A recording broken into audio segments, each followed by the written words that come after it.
pessoal, sejam bem-vindos a mais um LS no Ar e hoje vamos falar sobre educação e tecnologia.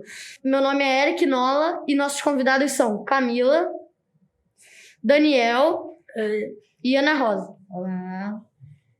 Para começar, vocês, professores, poderiam falar um pouco da carreira de vocês? Claro. Mas aí, Camila. Bem, eu me chamo Camila, eu trabalho na escola há 10 anos. Trabalhei como professora infantil, de educação infantil, e agora estou como supervisora dos projetos digitais na área de tecnologia educacional, porque também trabalho com educação à distância há 12 anos fora da escola, né? Trabalho com educação à distância na parte de treinamento corporativo e ensino superior, né? Fazendo desenho instrucional. Então, bom, eu sou Ana Rosa, né? Vocês me conhecem. Trabalho aqui há 10 anos, comecei aqui como professora de informática e hoje eu estou trabalhando, além da informática, na TecLab, eu estou trabalhando também na Sala Maker, né, com os outros projetos aí da tecnologia.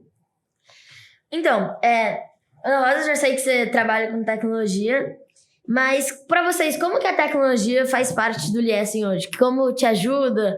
Como vocês podem usar nos projetos da aula, essas coisas? Bom, sou suspeita para falar, né? Desde que eu entrei aqui, a tecnologia o tempo todo. Ela é presente, na verdade, na nossa vida há muito tempo. Sim. E aqui na escola, então, desde dos nossos projetos lá na escola, propriamente dito, se vocês forem parar para pensar, que tecnologia, na verdade, é o fato de você dominar uma técnica para solucionar seus problemas, aquela coisa toda. Então, por exemplo, um médico, ele domina a técnica lá de fazer uma operação, alguma coisa no paciente. Sim. A gente, no caso, usa a tecnologia propriamente dita, né? E, como está dizendo, a gente usa aqui tanto, né, lá nos computadores, outros computadores, a escola agora usa os Chromebooks ali, né? A gente usa os celulares, os alunos usam celulares o tempo todo. Ela está presente ali. Hoje em dia é um vício. Não, além de um vício. Está presente ali, acho que 100% do nosso dia. Né? E não só nos nossos setores, em todo o setor da escola. E nós temos também, né, com o ensino fundamental 2, ensino médio, a parte dos livros digitais. Sim. Que a escola trabalha com a parte do ensino híbrido. híbrido. Do oitavo ano. Então, a gente tem isso inserido dentro da nossa instituição, além dos projetos que acontecem dentro da Sala Maker, né, com você, aqui em Botafogo. O tempo todo. Né, com você e a Juliana, aqui com a Raquel na Barra. Raquel e Jana. E a Janaína na Barra. Então, assim, são os projetos interdisciplinares também. Temos o projeto de inglês, que é o Brain Maker, que faz parte do nosso dia a dia dentro da Maker. No mundo, como você acha que a tecnologia impacta as nossas vidas? Falando, sabe, do meio de informações, como chega, sabe, como você acha que a tecnologia pode impactar as nossas vidas? Ela pode impactar para o bem, né, para o lado bom, e tem o lado ruim, né? Tem as consequências do uso exagerado da tecnologia. O lado bom é que você consegue, por exemplo, encurtar distâncias. Antigamente, nós tínhamos que escrever cartas, né? Acho que uma coisa que vocês não pegaram. Demorava muito. Nós escrevíamos cartas para amigos que moravam em outros países e família, né? Familiares também que moram em outros países. Exatamente. Ou até mesmo outras cidades. E essas cartas, elas demoravam para chegar. Sim. E hoje não. Hoje você consegue falar em tempo real com as pessoas. É verdade. Principalmente com essa questão da pandemia aí, encurtar distâncias, essa proposta de encurtar distâncias, é justamente aquela questão, você vai, pega o celular, eu quero falar com a minha família, né? Cada um estava na sua casa e tudo mais. Você vai, bota uma chamada de vídeo, né? Fala com a sua avó, com a sua tia. E do lado também profissional, né? Passou a ter o home office hoje.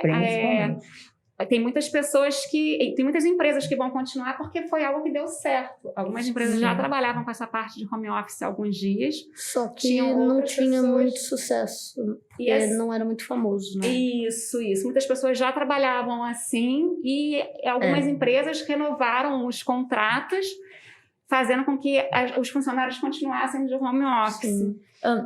Já que você tinha puxado o assunto da pandemia, como você acha que ela modificou, como ela afetou a nossa relação com a tecnologia? Você acha que mudou alguma coisa desde que o o Eric já falou antes que ele não sabia mexer direito no computador e agora já... Não, com sabe certeza. tudo.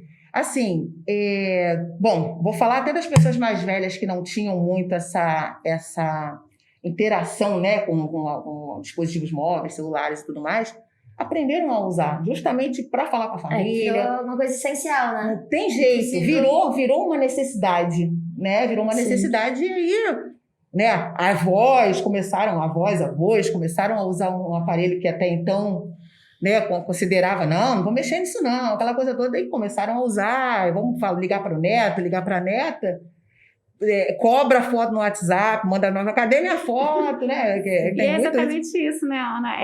É desmistificar essa questão que as pessoas têm, né, ou tinham com a tecnologia de algo que, principalmente as pessoas mais velhas, Sim. tinham alguma resistência em usar algumas ferramentas e ver que, assim, a gente pode quebrar essas barreiras. Esse é um lado muito bom, né, que eu tiro, né? E faz parte do processo de aprendizagem.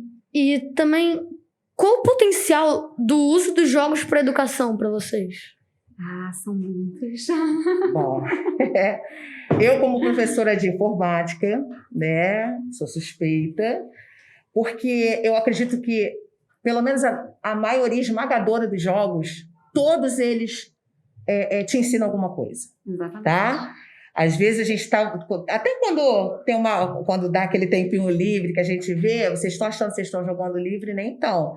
A gente está de olho no que vocês estão fazendo, Sim. porque a partir de um jogo, ele tem um objetivo, todo jogo tem um objetivo, né? E tem um problema a se solucionar.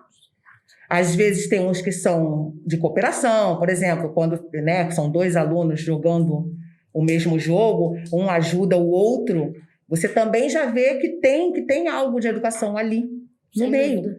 Fora os jogos de coordenação motora, né? Os jogos de pontaria, os jogos que você precisa alinhar Sim. coisas. Então, tudo tem a ver. Eu acho que tá totalmente alinhado. Tipo, você acha que tá livre, mas na verdade você tá aprendendo. Exatamente. Quer dizer, pelo você tá menos ali a na maioria escola. esmagadora. Não digo todos os jogos, não. Tem alguns Sim. jogos que realmente... Cada jogo vai desenvolver as suas alguma Sim. potencialidade específica. Né? Quando a Exatamente. gente fala de jogos... Por isso que a gente está sempre hoje. Os jogos, eles desenvolvem tudo. Cooperação, raciocínio lógico. Exatamente. Raciocínio lógico, coordenação motora. Tem o processo cognitivo, pedagógico. Várias outras coisas. Então, assim, os jogos em si, sejam eles eletrônicos ou não, eles fazem parte do desenvolvimento do indivíduo. Sim. Então, você sempre vai aprender alguma coisa, sempre vai desenvolver alguma potencialidade através do jogo. Com certeza. Sempre. Sim. Agora, saindo um pouco do assunto dos jogos, que é as duas perguntas, falando mais sobre alfabetização e educação infantil. Uma das coisas, das principais coisas da educação infantil, principalmente para os menorzinhos ainda, é aprender a ler e escrever. E agora, com o crescimento das tecnologias, você acha que é possível de aprender a ler e escrever digitalmente? Total. E a gente percebeu isso, né, nos últimos tempos. Lógico que, assim, a interação, ela é muito importante. Sim. Né? Você, por exemplo, eu, na pandemia, ano passado, eu trabalhei de casa com Maternal 2. E eu tive que fazer um processo de desenvolvimento da escrita do nome Deles imprimir, com eles e de forma virtual. Imprimir, É desafiador, mesmo trabalhando com educação à distância há tanto tempo, eu nunca tinha trabalhado com educação à distância e educação infantil, né? Para educação infantil. Então, assim, vai acontecer? Vai acontecer de uma outra forma. A tecnologia, ela pode ajudar, né, a potencializar isso. Então, você jamais pode deixar, tanto da alfabetização quanto da educação infantil, deixar para trás a bagagem que o aluno tem. Né? Hoje é impossível a gente desassociar o conhecimento prévio que os alunos já têm. Eles, em casa, eles têm contato com tecnologia desde bebê.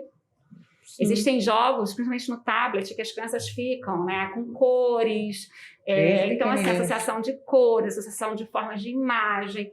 Então, eles já estão aprendendo sobre figura, né, fazer a leitura de imagem já com um tablet na mão, com um smartphone na mão. desde bebês. Sim. Então, eles fazem essa leitura de imagem. Então, você não tem hoje como deixar essa bagagem para trás. Então, dentro das aulas de Tech Lab, por exemplo, tem os jogos, né, Ana? A gente pode citar até um e mais outros que vocês mesmos já devem ter jogado há alguns anos atrás. Por exemplo, o Ariê, né, que é um jogo que é super Eu lembro. educativo. Você lembra, Daria? É super educativo, né? Eu acho que a Ana pode falar até um pouco mais sobre ele. Não, isso Né? é Sobre assim, outros. E existem outros jogos que são, por exemplo, na minha época, quando eu trabalhava numa ONG para autistas, a gente usava muito Coelho Sabido. Coelho Sabido, Né? Que é bem faz antigo, tempo. que Esse eram eu não jogos lembro. pedagógicos bem antigos. Ele é mais antigo. Eu acho que ele não teve nem continuação. É. O Ariê que está sempre se O Ariê está se atualizando. O Coelho Sabido, não. O Coelho Sabido, acho que você tinha aquela série ali e ele ficou naquela quantidade ali de série. Uma coisa que eu acho também é que para você ensinar a ler e escrever, você tem que ter também muito daquele que eu acho muito bom, são aqueles exemplinhos, que a letrinha a pessoa tem que passar por cima. Caligrafia. É. Aí para tá. isso eu acho que seria muito necessário tablets, por exemplo. Sim. Porque sim. aí o tablet, você poderia ter uma canetinha, Sim, por exemplo, tablet que com a entra em canetinha. contato com o tablet para poder fazer a Ou coreografia. até mesmo com o próprio dedo. O que acontece? Só que o problema de ser com o dedo é que ele não tá sabendo segurar totalmente como é que é um lápis. Não, sem lápis. O que acontece? Antes do processo do lápis Antes chegar, dele usar o lápis, ele vai usar o ele dedo. tem que usar o dedo. Existem várias formas de trabalhar. É porque a gente entra numa parte de motricidade fina, desenvolvimento da motricidade fina. Quando você estava lá na educação infantil, você e o Daniel estavam lá. Né? Então, assim, era feito o quê? Muita massinha, muita rasgadura de papel. Vocês brincam com essas coisas. Então, muita pintura a dedo, a gente mistura guache com farinha. Então, Pra tem todo desenvolver essas um habilidades. processo Isso. antes de você pegar o lápis para fazer o seu nome. O que acontece? Existe formas de você desenhar, né? Quando a gente começa lá atrás, que é aquela garatuja desordenada que a gente chama, que é o desenho que vocês hoje falam assim, são rabiscos. Né? Então, assim, isso vai desenvolvendo. Então, você tem várias formas de você ir desenvolvendo a sua motricidade fina. E isso, por exemplo, ano passado, com as crianças de educação infantil que ficaram mais em casa, a gente indicava para as famílias fazer massinha em casa, Sim, muita massinha, com rasgar certeza. papel, rasgar e amassar. Nós ensinamos para você ver como que existe um processo antes de pegar o lápis, longo. né? Você fazer a primeira letra do nome em cima da farinha, né? Para você ali trabalhar... Farinha na areia, né? Para você trabalhar a sua motricidade fina. Porque não adianta você pegar um lápis se você não tiver a firmeza nesse lápis. Então, não adianta Tem você todo pegar um uma processo tesoura antes disso. se você não conseguir, se você não tiver a motricidade fina estabelecida. Então, existe exatamente todo um processo feito antes de você chegar. Então, assim, ele não necessariamente precisa da caneta para estar ali no tablet. Ele pode fazer com o próprio dedinho. Sim. Ele vai E posteriormente aí, sim, quando você passar a pega usar. pregador de roupa, você trabalha o quê? A motricidade fina. Então, você está fortalecendo seu dedinho para antes dele pegar, né, antes dele pegar o lápis, ele está trabalhando Exato. outras partes. Sim. Exato. E hoje, como o aprendizado de línguas está integrado com as tecnologias? Tudo, né? Bom, totalmente. Totalmente. E como tem tantas novidades chegando, a maioria ainda é em língua estrangeira, né? Tem muita coisa ainda que não foi traduzido, muita coisa a gente ainda usa. Aqui na escola, por exemplo, a gente tem, Camila citou o Brain Maker, né? Que a gente usa lá com a Sala Maker, Sim. que a partir do momento, a partir dos projetos, a partir do que se tem a ensinar no inglês, a gente parte com alguma coisa para fazer de concreto lá na Maker. Sim. Ou parte para o Tech Lab para fazer um outro exercício, um outro projeto, alguma coisa escrita, alguma produção, Sim. ou coisas mais complexas também, uma animação, alguma outra coisa. Fora que Então, muitos jogos de programação, né, Aninha, são em em inglês. Foi exatamente. E também, pra mim, séries e filmes, praticamente tudo, a maioria dos inglês que eu aprendi, que eu sei, vem de séries e filmes. Que você vê, Exatamente. você vai acostumando, sabe? Ver legendado assim, você familiariza. Familiariza, né, com Isso, com sim. a E sonoridade, treina o ouvido, você né? treina Vai seu treinar o ouvido. O meu inglês foi de tanto ler item no Minecraft. Porque Olha isso. o meu é todo em inglês, porque eu não alterei a língua. Maravilhoso. Aí eu leio tudo em inglês. Aí várias palavras que eu sei hoje em dia foram por causa dos itens do Minecraft. Tá vendo? Exatamente, tem um processo muito bacana, porque quando vocês estão jogando ali, abre-se uma caixinha de diálogo.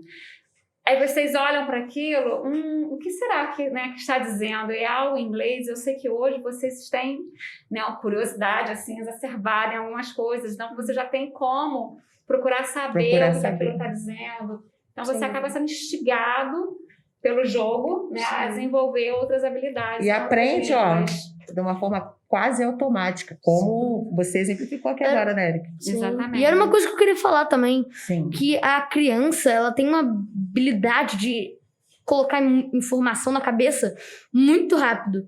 Eu vi uma vez que tinha um cara que ele inverteu uma bicicleta. Você virava para um lado, virava para o outro. Olha. Ele demorou 8 meses para aprender. A criança, em 3 semanas, já estava quase ótima. Tá vendo? Quase Pra Tudo que pra você ver. ensina para uma criança, ela é como se fosse uma esponja, né? Ela suga todo aquele conhecimento e vai elaborando nas caixinhas Exatamente. de aprendizagem dela. Então, assim, é muito mais fácil uma criança aprender tecnologia do que uma pessoa de idade aprender tecnologia. Com Sim. certeza. Sim. Vai você pegar uma pessoa idosa para colocar na frente do computador e mexer no mouse, ele vai ter muito mais dificuldade do que uma criança. Sim, porque a criança tem uma intuitividade de Sim, com fazer esse tipo de certeza. coisa. Exatamente. E também, é que mesmo, você fala dos idosos não ter muito contato com tecnologia, mas também tecnologia não é, sabe, só aprender a mexer no computador. Sim, Exatamente. Porque, tipo, pra eles, sabe, antigamente, tinha, sabe, outro tipo de tecnologia. Com certeza. Tipo, um exemplo, meu avô, ele trabalhava com programação, e hoje em dia ele não sabe nada, não consegue mexer com o computador, não consegue mexer com nada. Porque não tem absolutamente nada a ver, sabe? As coisas A tecnologia mudaram. vai crescendo e não é tecnologia em geral, é a tecnologia atual que fica, sabe? É porque tudo muda. Vai mudando, vai Vai atualizando. evoluindo, vai mudando, vai atualizando. A gente pode pensar lá atrás nos homens da caverna, né? Eles usaram tecnologias para poder ter fogo. Tecnologia. Então, né? Então você tinha um tipo de tecnologia e não necessariamente uma tecnologia É porque digital. a visão de tecnologia é bem diferente. Porque Exatamente. na época dos Homens das Cavernas, 2 pedras para fazer fogo era uma tecnologia. Exato. Hoje em tecnologia. dia, tecnologia é um óculos Criar de realidade roda virtual. também Sim, era sim. outra Então, assim, tecnologia. isso tudo faz parte de tecnologia. Só que hoje, o que acontece? No mundo atual que nós vivemos, a gente usa muita tecnologia digital. Sim. Né? Então, tudo que a gente fala, não tudo, mas a maioria das vezes que a gente fala em tecnologia está atrelada à tecnologia digital. Dificilmente a gente fala, tem uma inovação. Não necessariamente a inovação precisa ter o uso de tecnologia digital. Ela vai ter um outro tipo de tecnologia. É quando a gente se remete lá no passado e assim, para fazer esse parâmetro, né? A descoberta do fogo, da roda. Então, não precisou de tecnologia digital, mas usou-se uma tecnologia. Com certeza. Então, a gente tem esse desenvolvimento com essas tecnologias, sem ser tecnologias digitais, mas a tecnologia digital, ela está imersa hoje, né? Nós estamos imersos nela. Sim. Totalmente. Totalmente. Qualquer tempo livre, mais ou menos, quase todo você pega o celular pra jogar um jogo Sim. ou mexer no WhatsApp. É raro você ficar parado pensando só em coisas. Sempre tá mexendo no E celular. também eu acho que, como a tecnologia mudou do passado pra cá, antes, tipo, se você falava de tecnologia, pensava em engrenagens, em fábricas. Agora, digital, eu acho que também no futuro, distante mais, não muito próximo, eu acho que já não vai ser mais, tipo, digital quando você for pensar em tecnologia. Eu acho que sempre vai ir mudando, sabe? Eu acho que provavelmente vai, futuro mais distante, assim, não imediato, só que talvez vai ser realidade aumentada, talvez vai sair muito mais do digital e vai para esse campo. Acredito que vai para esse campo mesmo. A gente, na verdade, a gente tende a ter uma imaginação, de certa forma, limitada. Porque tem coisas que a gente não imagina que vai ser. Como a Camila tinha falado, há uns anos atrás, a gente Ninguém não imaginava, certeza. exatamente, a gente não imaginava que ia chegar a esse ponto de pegar um óculos e se ver imerso num ambiente que não é aquele que você está de verdade. Sim. Ou então você consegue pegar um celular e apontar para qualquer canto da sua casa e você vê um animal, como a gente coloca no Google, por exemplo, hoje, se você digitar ali qualquer animal que você vai buscar, você tem como fazer isso. Você bota um urso panda no meio da sua sala. Exatamente. É igual a Alexa dentro de casa. A Alexa, né? Exatamente. A própria casa não inteligente. Não precisa nem mais ligar a luz, ligar a TV. A tomada, se você deixar, você sair de casa, eu quero desligar aquela tomada, né? Porque você já fala pelo celular, ela já desliga na sua casa. Aí você desliga, né? as tomadas inteligentes. Sim, então você tem todo um processo aí de tecnologia já fora inserido. Que tem a nossa tecnologia, a gente está falando da gente, de nós humanos. Só que fora que também tem tecnologia que ajuda muito hoje em dia nos pets, por exemplo. Que, por exemplo, tem coleira inteligente, que tem GPS, caso o cachorro fuja. Também tem treco para liberar comida a cada hora certa, e esse tipo de coisa. Então, assim, tem muita coisa que vem para facilitar a nossa, né, para facilitar a vida. Por isso que eu acho que assim, a tecnologia ela tem seu lado bom e ruim, como eu falei naquela hora, né? Sim. É tudo que é em excesso, né? Em excesso não é bom, né? A gente fala tanto de acesso sem sem excesso. É exatamente isso. Tudo que tem excesso não é bom. Então, usar a tecnologia em excesso vai ser bom pra gente? Não. A gente deve usar o necessário. A gente precisa do uso da tecnologia hoje para diversas coisas, mas a gente também precisa do contato humano, a gente precisa da troca. Antigamente, a gente ia para a biblioteca fazer rodas de leitura para poder fazer pesquisas de trabalhos na escola. Para a gente era muito mais difícil. Mas hoje, vocês têm tudo no Google. Exato. Sim. É aquilo, está na palma da mão. Né? Enciclopédias e vocês acabam interagindo entre si muito pouco.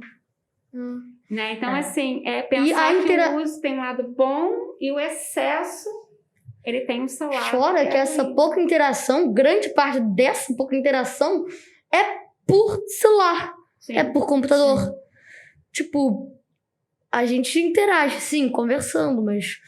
Porque a gente está muito na escola. Quando, por exemplo, a gente crescer e for para a faculdade, a gente não vai muito se ver.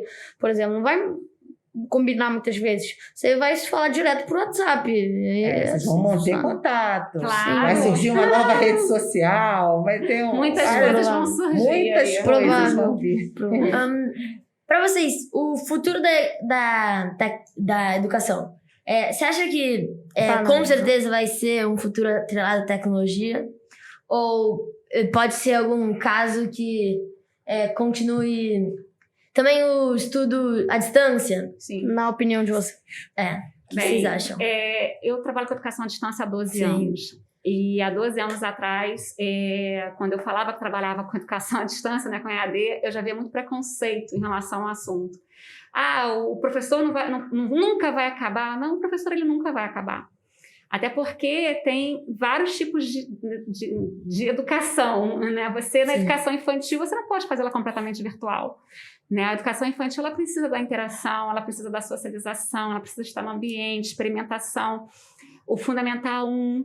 Agora, a gente consegue, dentro de uma educação básica, fazer o que hoje vocês têm, que é o ensino híbrido. Sim. Né? Vocês têm a opção do ensino híbrido, que é algo que funcionou e funciona com a faixa etária de vocês, né? Fundamental 2, ensino médio. E agora, para adultos, a educação de adultos, que é assim, onde eu trabalho com educação à distância, é algo que funciona. Funciona melhor. Funciona. Sendo que aí a gente entra numa parte de andragogia, de perfil do aluno de educação à distância, mas a educação à distância, ela não vai tirar o papel do professor. Sim. Porque se for à distância, o professor de educação à distância, ele vai continuar ali, hoje com vídeos, ou se for, dependendo do tipo de curso, que se é auto-instrucional, ou se tem o contato de aula ao vivo. O negócio é apresentações, né? Mandar apresentações. O que tem de site hoje também, de aulas, de cursos online, cursos inteiros, completos. Né? Essas plataformas estão crescendo cada vez mais. Então... Lá atrás, quando eu fazia os cursos de desenho, né, de cursos na empresa que eu trabalhava, e até como freela, até como freelancer, os cursos de graduação, lá atrás, quando a Estácio começou com isso, e muitas pessoas não entendiam muito bem esse processo, e hoje uma porcentagem enorme de pessoas fazem, principalmente na pandemia, muitas então, pessoas procuraram cursos e especializações à distância. E vocês estavam falando que a profissão de professor não vai acabar, que mesmo com essa distância, mas eu concordo também. É que também tem um negócio que falam muito, que as profissões vão se transformando. Talvez vai continuar tendo professor, mas não do jeito que vai numa sala ou num meet falando com os alunos. Sabe, pode ir transformando, pode... Que nem profissões antigas que pareciam essenciais, tipo fazendeiro, que colhia as plantas. Hoje em dia tem máquina pra isso, sabe? Exatamente, as coisas vão se reinventando. Então, assim, você não vai deixar de ser professor. Se eu for para uma sala de aula, eu vou continuar sendo professora. Eu só vou usar mais tecnologia com os meus alunos. Exatamente. E você ter educação... Por exemplo, a gente teve educação à distância no momento de crise, de pandemia, com todas as séries, né, do ensino básico. Então, foi um momento de emergência, um momento emergencial. Sim. Mas é impensável hoje, pode ser que daqui a 10 anos tenha uma outra visão em relação a isso. Mas hoje, para mim, como educadora, né, como pedagoga, é impensável eu imaginar educação infantil, por exemplo, sem o contato humano, sem a socialização, sem a experimentação, a interação. Então, eles precisam disso para desenvolver. E por isso que eu falo, o ensino híbrido dentro da educação básica, ele funciona muito bem com vocês, né? Vocês estão tendo essa experiência de usarem as plataformas que nós usamos aqui de ensino. Então, vocês estão tendo essa experiência e ensino médio também. E algo que funciona, que dá certo. Agora, quando a gente fala de educação infantil, principalmente, o papel do professor ele não vai sumir. Sim. Ele é necessário. E ele é necessário até mesmo à distância. Ele tem que existir. Com certeza. E a educação à distância também, uma das grandes vantagens é que você pode fazer... Antigamente, vamos dizer, hoje em dia eu vejo que tem muitos cursos de Harvard, dessas faculdades americanas. Antigamente, sei lá, uns 20, 30 anos atrás, nunca que você ia pensar que você ia fazer um curso de uma faculdade americana, porque como você vai pensar, sabe, era mais físico. Agora, com certeza, você vê vários cursos grátis. Sim, eu fiz. Que você falou que encurtam a distância. Encurta a distância. Eu fiz um curso agora, durante a pandemia, na época, sobre Mindfulness na Universidade de Madrid, Autônoma de Madrid. Eu fiz online, era um curso livre, um curso grátis. Eu falei assim, poxa, legal, um curso em espanhol. E eu resolvi fazer. Então, assim, você tem a oportunidade de experimentar, assim, de ter novas experiências, além de aumentar o seu networking, né? Você conhecer outras pessoas. Exatamente. Você expandir seu conhecimento, conhecer novas culturas. Porque quando você faz um curso online, quando você tem aulas ao vivo, principalmente, né? Você tem a opção, a oportunidade de conhecer outras pessoas e de trocar com pessoas de São Paulo, dentro do Brasil, de São Paulo, de Curitiba, né, de Manaus. Então, você tem ali... E hoje, a educação à distância ela faz você ter contato com o mundo inteiro. Com o mundo inteiro. Sim. Assim, educação é uma coisa global. Né? Global. Professoras, o que não mudou da essência da sala de aula do período em que vocês foram alunas até agora? Então, o que mudou desde que vocês eram alunas e hoje em dia? Não mudou? E o que Exatamente. Não mudou? Vamos lá. Eu acho que assim, o que não mudou é aquele clima gostoso de chegar. Eu vejo isso, eu tinha isso quando criança, né? De gostoso de chegar na sala, de chegar na escola, de encontrar meus amigos. E eu vejo isso em cada um de vocês. Né? Hoje eu tenho a oportunidade de passear pela educação infantil ao ensino médio, né? na função que eu exerço hoje na escola, e eu vejo que aqueles menininhos lá atrás, né? Vocês mesmos, que eu vi pequenininhos, né? E vão crescendo. Eu vejo esse mesmo entusiasmo, esse brilho nos olhos, de chegar na escola, de estar, de brincar, de compartilhar, de experimentar. Isso não mudou mesmo. Né?